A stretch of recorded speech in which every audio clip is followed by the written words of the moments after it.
そのカワウソのアニメーションと同じように6枚目はなんか一番上に上がってますね。上がって、そうですね。で次は少し下がる、伸びたポーズで縮んで収まる。よ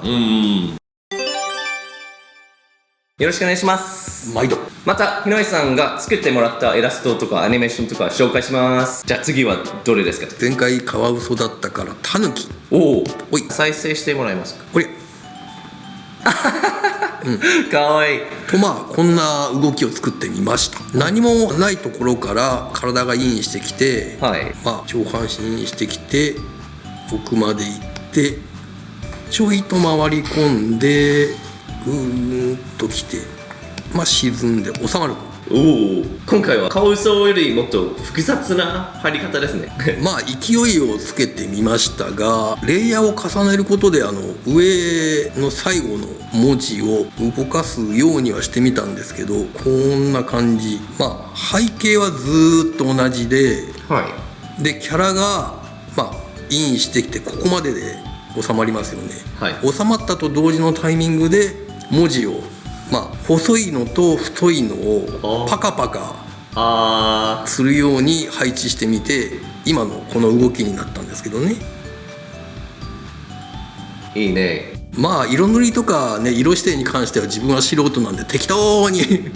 やってみましたけど。かわいい。じゃあもう一回1枚ずつそのタヌキの動き見せてもらえますか？最初は入ってきて、こっちの方向に入ってきて、こんな感じでインして奥の方まで行っ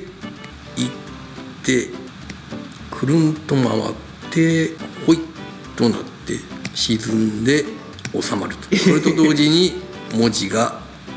出てきて、小さいやつ、大きいやつ、小さいやつ。これがフレームレートは1秒に10フレームだから3コマだれになってて、これが多分3フレームで見せて、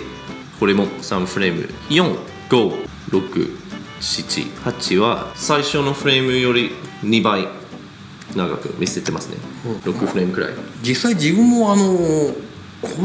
れで動かしてみると自分の想像と全然違うタイミングになったりするんで、あちゃかちゃ動かしてようやくこんなもんかなっていうところに落ち着いたんですけど、あんまし自分これ信用できないんですよね。やってみなきゃ分かんない。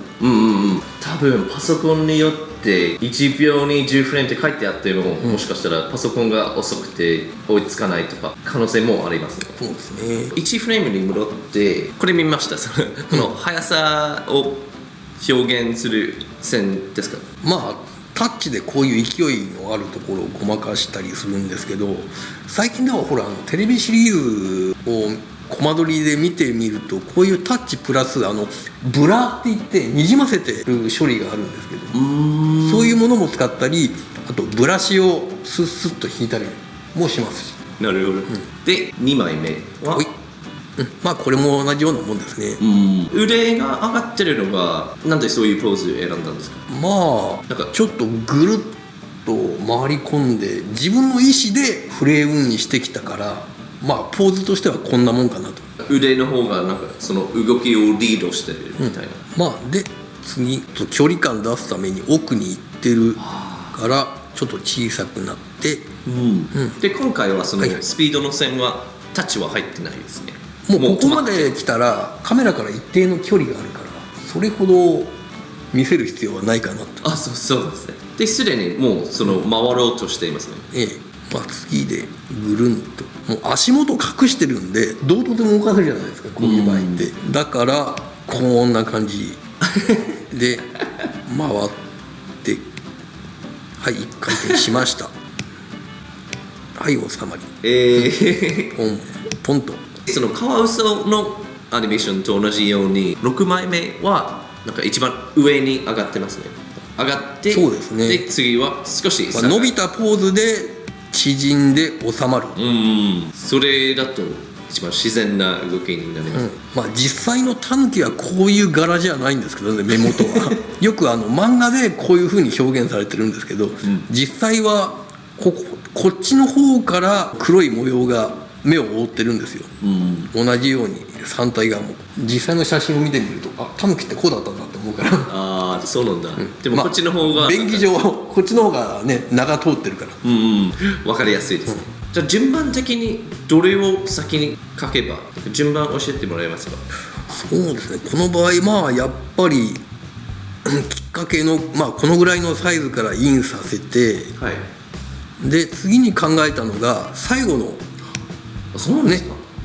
この収まりラストポーズを考えて次の絵を想像しながらこの絵を描いて、次にこのポーズを考えてからその間のこの絵を描いてっていう感じで、次はこれとこれをどうつなげるか、ぐるんと回すんだったらここから、ちょっと回してみようかなって言ってこういうポーズを考えて、で次はもうここからここにどう動かすか、カワウソの時と同じに伸ばして縮めて収まりをつけるっていうのに持ってきました。じゃあ大事なのがそのどこに行きたいか決めてから、その中に何を入れれば、そこに行けることかな。はい、シンプルなデザインだからね、影もそんなに考える必要ないんで、こういう場合背景なんかねイメージでね押し切っちゃうんで、結構サブツールとかでねペンを走らせるだけでこういう星型がついてくれたりするやつあるじゃないですか。これ便利と思って使っていいでみましたけど、すね。それにタヌキの動きに合わせてますね。ちょっと軌道になんか似たような動きかないや感覚的にこんなもんかなと思いましたけどはい、ありがとうございます。達者で他にもひろいさんが描いてくれたイラストとアニメーションの動画はありますので、ぜひそれも見てください。あとはチャンネル登録お願いします。じゃあバイバイ。どうも。